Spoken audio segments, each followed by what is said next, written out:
Welcome back to Pokemon Episode Summaries. Today, I'll be doing episode 165, Fossil Fools. The episode begins with Ash and the gang having arrived at a new location called the Ruins of Alph, which was a site full of prehistoric Pokemon fossils and filled with mysteries. Essentially, it was a lot more interesting in the games, and it had unknown everywhere in the games, but in the anime, the Ruins of Alph actually don't have any unknown in them at all, but it is still focused on fossils and mysteries and stuff. Anyways, to get back to the actual episode, Ash and the gang begin looking around the area, and notice several people digging for fossils, reaffirming the fact that this was an active fossil dig site. Ash then spots one of these fossils being an Aerodactyl fossil, though he doesn't know which Pokemon it actually was. Suddenly, Professor Oak arrives and informs Ash that it was in fact an Aerodactyl fossil, stating that it was distinguishable by the arrow-shaped tip on its tail. Ash and the gang then greet Oak, and he shows them around the area more, pointing out various other fossils along the way. Why were Ash and the gang not surprised by Professor Oak's sudden appearance at the Ruins of Alph, you may ask? Well, it was because Professor Oak had actually specifically asked them to meet him here, stating that he had made an important discovery and wanted to show them.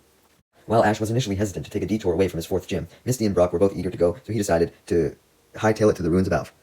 Brock cuts off Oak, who was still babbling about all the fossils, and reminds him that he said that he had something to show them, which leads Oak to clarify that one of his old students from Celadon University, implying that Oak used to actually teach a class there, which was very interesting, had recently phoned him to inform him of a discovery that he had made, and that's what he wanted to show Ash and the gang. So really, Oak had embellished himself a little bit. He said that he had made the discovery, but it was really one of his students who had. Way to go, Oak, taking credit for your student's work.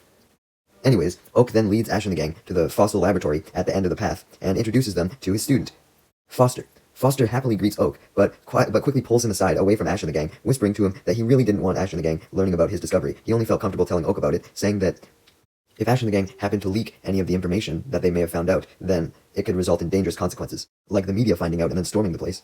Man, I wonder what he researched. Anyways, Oak vouches for Ash and the gang. He's like, look man, they're not gonna tell anyone if you tell them not to. They're trustworthy, don't worry bro. And although it takes Foster quite a bit of time, he does eventually agree to let Ash and the gang come along, stating that before he was going to reveal his big discovery, he was going to take them all on a tour of the lab first. Before the tour can get very far, Ash notices a man washing a bone. He questions why he was doing this, with Foster obviously revealing that he was simply cleaning the bone. Like, what else was he doing with it? He does interestingly add, though, that the scientist had to use the perfect amount of water as to not ruin the fossil. So they had to be careful that their powerful water spraying device didn't overdo it. Okay, well, why didn't you just use like a watering can or something then, bro? Cleaning off the bone eventually reveals it to be from an Aerodactyl. However, before the scientist can finish cleaning it off, suddenly the water device stops working, leading Foster to get frustrated and explaining that the water's been stopping abruptly quite a few times lately, and they really needed that water for their research, so it was really hampering it. Oak, curious as to why the water would suddenly be stopping, questions what its source was, to which Foster reveals that it was from a crystal clear water reservoir deep in the woods. This causes Oak to wonder what could be blocking a water source that was entirely natural. It's then revealed that it was Team Rocket causing the water blockage.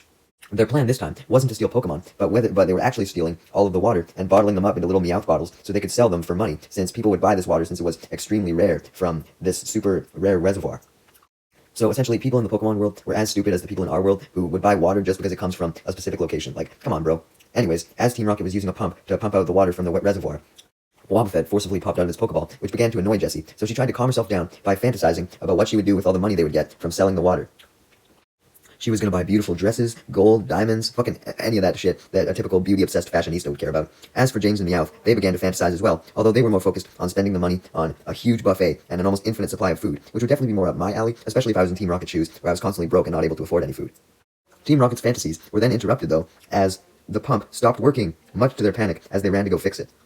Meanwhile, back at the lab, Foster decided to continue with the tour, despite the issue with the water, and showed Ash and the gang and Oak a whole bunch of rare fossils, including a Kabutops that could be 10 or 20,000 years older than the oldest one ever recorded. Also adding that the first Pokemon ever discovered was 2 million years ago, and it happened to come from the ocean. He also adds that not only was the first Pokemon from the ocean, a whole bunch of other ones around the same time period were found there as well. So this has led him to a belief that if all of the ancient Pokemon were originally found in the ocean, then that essentially means that every Pokemon in general was linked to the ocean. This obviously excites Misty due to how much she loved water Pokemon, so the fact that every Pokemon may have been a water Pokemon in some way, shape, or form was very intriguing to her. Even bug Pokemon though? I thought you hated bug Pokemon. Anyways, she proceeds to rant and rant and rant about how much she loved water Pokemon, and asks to be Foster's assistant so that she could learn more about all these ancient water Pokemon. However, Brock gets annoyed by Misty's ranting, and actually is the one to drag her away this time. Foster then continues the tour, leading Ash and the gang to an area that he said was usually forbidden to any visitors whatsoever, since it wasn't ready to be opened yet, clarifying that it would be open to the public next week. However, Foster had decided to give them an early look, explaining that it was the Ancient Pokemon Study Park, an interactive and unique environment that recreated the ancient Pokemon world from 2 million years ago. Essentially, it was a reenactment of the past. Sure enough, as soon as they entered the area, they immediately spotted a robotic Aerodactyl, with Foster clarifying that since they obviously couldn't get the real fossil Pokemon, since they were so rare, they decided to use robots for a lot of them.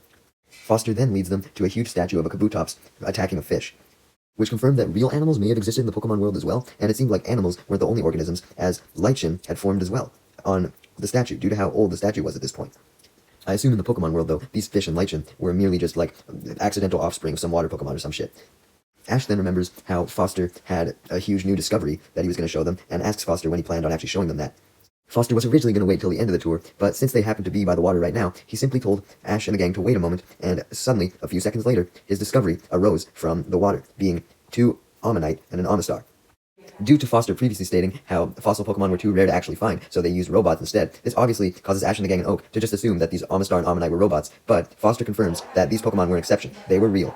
Still not believing him, Ash takes out his Pokedex, which confirms that these Omanyte and Omastar were real, as it successfully scans them. Ash and the gang are so shocked at this revelation that it causes the Omastar and Omanyte to bury themselves in the sand, being terrified of Ash and the gang. Oak was particularly amazed by the Omanyte, stating that it was an Omanyte who inspired him to become a professor, stating that when he was 6 years old, he went on a field trip with his class to the Pokemon Museum, and he saw an Omanyte shell for the first time, and upon seeing this ancient shell, it inspired him to want to learn about the origins of Pokemon. Oak then questions Foster on how he was able to find the Omanyte and Omastar due to them being so rare and practically extinct, and Dr. Foster clarifies that he didn't even find them, it was the Omanyte and Omastar who found him, specifying that they originally weren't in the area, but they had come there of their own accord, likely due to their previous habitat being destroyed, so they wanted to find an area that could suit them well. Since this park was meant to replicate their previous habitat anyways, it was likely why these Omanyte and Omastar had come there of their own accord. Essentially, they were determined to find an area that resembled their habitat, and this park was the closest thing to that.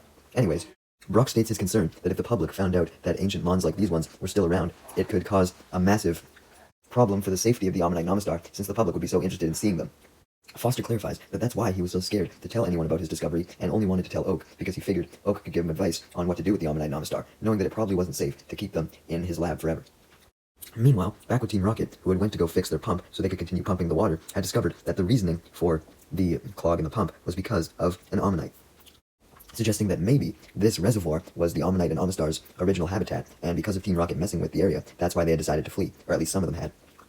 Anyways, James then takes the Omanyte off of the pump so that the pump can continue pumping the water, and Jesse simply tells him to throw the Omanyte back down, since even if it was in the reservoir, as long as it wasn't nearby the pump, it wouldn't cause any issues. However, James suggested that if there was one Omanyte, then there may be more, and they were extremely rare, due to being supposedly extinct. Meowth understands what James was meaning by all this. He was wanting to steal some more Omanyte and Omastar, and give some of them to Giovanni, and also keep some of them for themselves, that they could sell for some cash too. So that's what they decided to do, as they began to look for more Omanyte and Omastar. Wobbuffet then popped out of Jesse's Pokeball, wanting to help as well, but Jesse immediately recalled it. Meanwhile, Foster had now taken Ash and the gang to the park area's control room, where they controlled all the robots, and stated how the cameras were originally only used to make sure the robots didn't malfunction or anything, so they had to keep an eye on them, but after they had found the Omanyte and Omastar, they were now able to use the cameras to observe them and their behaviors without disturbing their new habitat. Foster then reveals that the Omanyte and Omastar had only started appearing after the water problems had started, which once again insinuated that Team Rocket was responsible for displacing the Omanyte from their habitat. Just then, a couple more Omanyte and Omastar began to appear on the cameras, indicating that there was more Omanyte and Omastar now showing up in the habitat. Just then, a researcher walked in and informed Foster that there now was more than just momentarily lapses in the water, and now the water had stopped completely. They couldn't get any to come out, so they couldn't wash any fossils, they couldn't do barely anything at this point. Thinking that this suggested that there was a link between the Omanyte and Omastar and the water stopping, Ash and the gang, along with Oak and Foster, decided to go to the reservoir and check it out. Turns out Foster had an SUV that he could drive, so he drove Ash and the gang over in that, as Ash sent out his Noctowl and instructed him to watch the reservoir from above to see if there was anything that it could see that they couldn't. It ended up being quite the rough ride in the SUV, as they had to drive over a whole bunch of fossils in order to get to the reservoir, so Noctowl ended up getting there first, and spotted Team Rocket, who were using their water pump to suck up a whole bunch of Omanyte and Omastar along with the reservoir water, and then transporting them from the pump into their Meowth balloon, where they planned to escape from. Noctowl immediately flew back to Ash and the gang, who were still having trouble getting to the reservoir, and tried its best to inform them of what was going on. Due to Noctowl's mood, Ash could tell that something was up, but he obviously couldn't tell what exactly it was, since Noctowl couldn't speak the human language, so it took actually driving to the reservoir to see Team Rocket loading up the Omanyte and Omastar into their balloon to fully realize what was going on. Ash and Mr. Foster instantly demand that they give back the Omanyte and Omastar and release them from their balloon. But of course Team Rocket declines, instead doing their motto and stating how they had accidentally stumbled upon the Omanyte and Omastar when they were trying to pump water out from the reservoir. This revelation confirms what Oak and Foster had been assuming, which was that the Omanyte and Omastar were linked to the water not working in some way, and they in fact were. Because since Team Rocket had messed with their habitat being the reservoir, that's what scared them out and forced a lot of them to come to the lab habitat.